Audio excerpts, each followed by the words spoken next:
against the clock. Go, don't stop.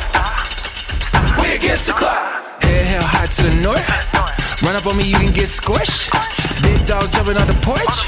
Clock ticking, leave it on the field, on the court. Do this for fun and for sport. Team going long and you coming up short. Crossed up, make them touch the source. Ain't no turnovers, we hitting on fourth. And the FIRE is an acronym. I'm talking about 4 principles I want you to apply to yourself professionally and personally. And keep these as a compass so that when you're going through and your fire is hot and your fire is kind of medium and the fire is low, and then you're going through those winds of change, those vicissitudes of life, you can kind of remember these 4 little principles I think that will help you through. The F means focus. Everyone say focus. The I means innovation. Say that. R means relational capital. Say that. And then E is an empowering message. Let's say it again. F is what? I is what? R is what? And E is what? Okay, let's dive into focus first. All right, we talk about focus. I love what John Maxwell says. John Maxwell says, he who aims at nothing will hit it every time. Now, I'm not talking about the purpose and the objective of your lesson. That's not what I'm talking about. In terms of whether you're talking about my students will be able to, that kind of tells you the generation I come from.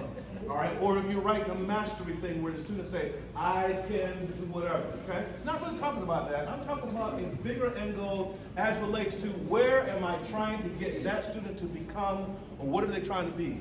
Because the truth of the matter is, at the last time I checked, quadratic equations did not balance my checkbook. All right? Okay? How many agree with that book that says everything I learned about life I learned in kindergarten? All right?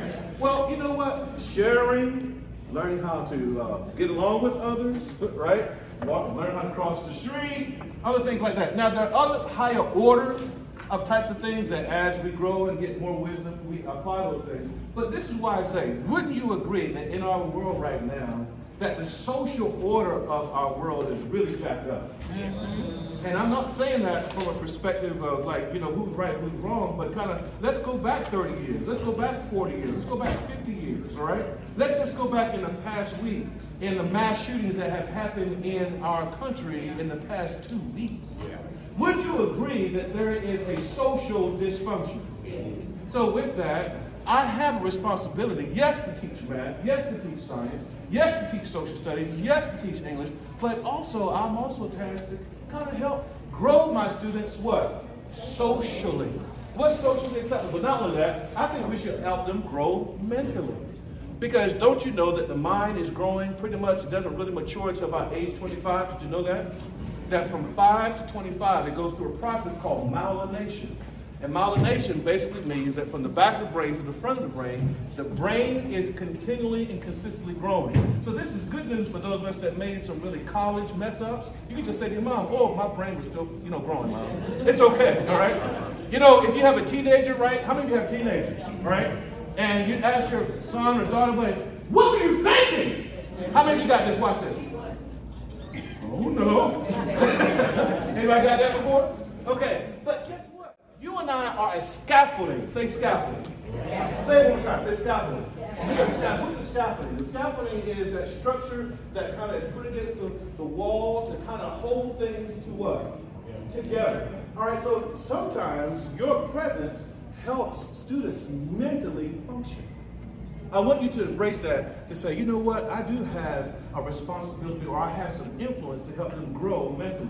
But not only that, physically, we are helping with their physical growth, all right? And not only that, but the last thing I think that helps, if we follow that progression, is it actually feeds into the academic growth.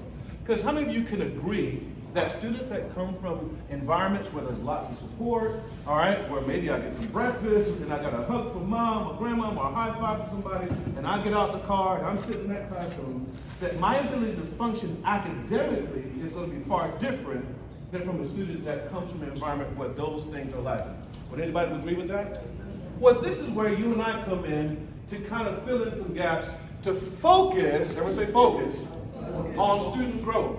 That's where I think my focus would be, because academically, I can get them there, but I want to make sure that some of those other areas have the best support that it can. So I like what Audrey Hepburn says. She says, to plant a garden today means you believe it will grow tomorrow. How many of you believe that you're planting seeds in the lives of your students? Amen. How many of you believe that?